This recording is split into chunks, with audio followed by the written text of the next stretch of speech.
សូមជម្រាបសួរនិងសូមស្វាគមន៍លោកអ្នកដែលបានចំណាយពេលសម្រាប់ជាមួយនឹង Relate Time Together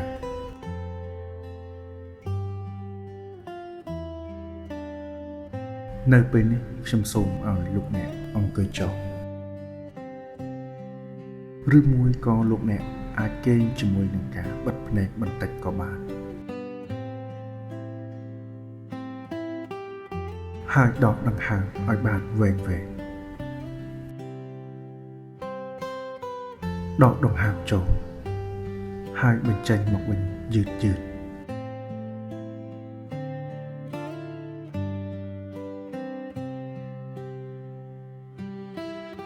បើថ្ងៃនេះលោកអ្នកមានអារម្មណ៍ថាអស់កម្លាំងនឿយហត់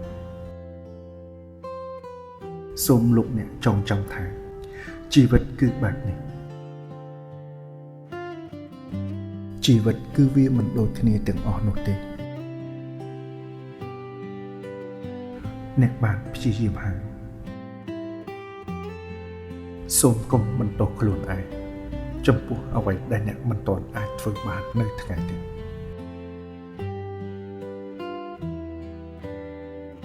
អ្នកកំពុងដើរតាមល្បឿនរបស់អ្នក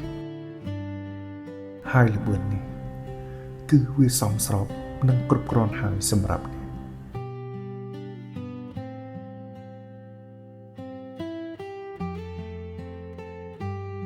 នៅពេលនេះសូមអនុញ្ញាតឲ្យចិត្តអ្នកបានសម្រាកហើយទុកបញ្ហានឹងការព្រួយបារម្ភ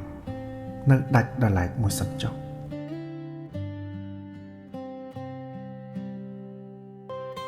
គ្មានអ្វីដែលអ្នកត្រូវធ្វើគ្មានអ្វីដែលអ្នកត្រូវបង្ហាញអ្នកអាចសម្រាកបានយ៉ាងពេញលេញ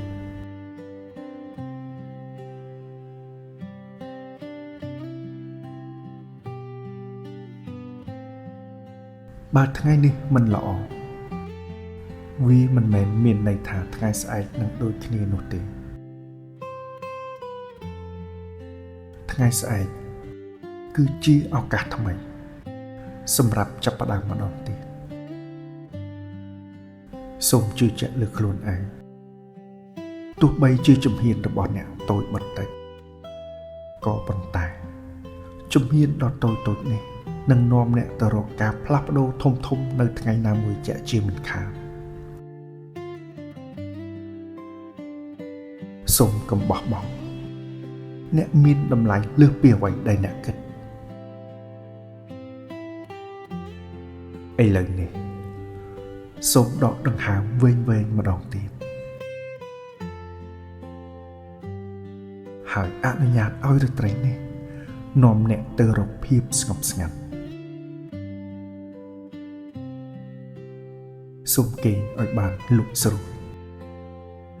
មានសុបិនល្អហើយជួបគ្នាវិញនៅវីដេអូជាបន្តជាថ្មីសូមអរគុណម្ដងទៀតសម្រាប់ការចូលរួមជាមួយនឹង Relate Time Together